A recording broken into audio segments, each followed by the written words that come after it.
first I would like to welcome you all. Great pleasure for me to be among you this morning. It gives almost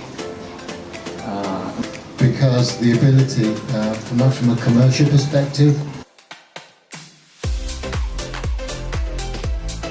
in that's our mission is telecom, both on satellite transmission. it is completely agnostic and completely flexible, unlike a satellite. Promotion for these existing feeder link bands.